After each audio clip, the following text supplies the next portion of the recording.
خړو دشتو کې گزاران کوو ښایسته خلک یو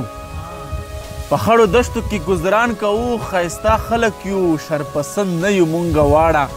پښتانه خلک یو که د شک کیږي تاریخ وګوره معلوم به شي ترې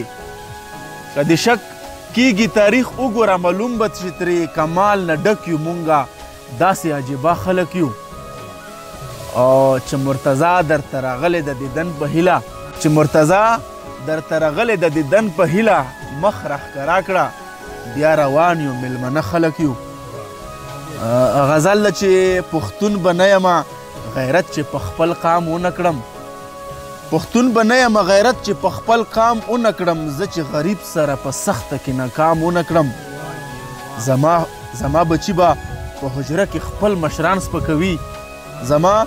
بچی به په حجره کې خپل مشران سپکوي په وړوکتوب کې چې په خپلو بچو پام ونه کړم خو ما په مکتب کې همیش درس د محبت ویلی ما په مکتب کې همیش درس د محبت ویلی په محبت کې به یو کار هم د الزام ونه کړم خو هسې به ځان کړم زه ستړی او مختوری به شم هسې به ځان کړم زه ستړی او مختوری به شم زه چې په منځ کې سم سجده رکوع قیام ونه کړم مننه هسې به ځان کړم زه ستړی او مختوری به شم زه چې په منځ کې سم سجده رکوع قیام ونه کړم په ما حرام دی ای سکیه شراب څله راوړې په ما حرام دی ای سکیه شراب څله راوړې زه مسلمان یمه یو ګوټ به د لجام ونه کړم مننه او دا مې وعده ده در سره زما پښتون ولسه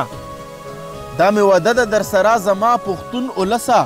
په بننګې به مرتضی خټک خپل نام ونه کړم مننه دا مې وعده ده در سره زما پښتون ولسه په بننګې به مرتضی خټک خپل نام ونه کړم ډېره غزل نه مخکې دوه شعرونه دي چې کومه ستا په غېږ کې چا د پاره مزدوري کومه ستا په غېږ کې چا د پاره مزدوري کني د سر په بیه وي ترخاره مزدوري او د دوو پیسو د پاره دا ته څه وایې لګیا یې الله دې په نصیب مه کړه فنکاره مزدوري غزل دا چې چاته چې ګل وایم هغه راته ازغې جوړ شي چاته چې ګل وایم هغه راته ازغې جوړ شي وي مې خپل خو هغه وخت راته پردی جوړ شي او شعر دا چې داسې وګڼه چې حد ته پکې ورسېدو د چا په عشق کې چې د چا نه لیونې جوړ شي داسې وګڼه چې حد ته پکې ورسېدو د چا په عشق کې چې د چا نه لیونې جوړ شي او ما لا تر اوسه خپل ځان ګڼلی زړه ګڼلی خدای خو دې وکړي چې هغه زما زړګی جوړ شي او مننه چې هغې همزولو ته ویل بیا به یې لرې نه کړم هغې همزولو ته ویل بیا به یې لرې نه کړم که صبرناک صبیر مې لیچو ته بنګړې جوړ شي مننه هغې همزولو ته ویل بیا به یې لرې نه کړم که صبرناک صبیر مې لیچو ته بنګړې جوړ شي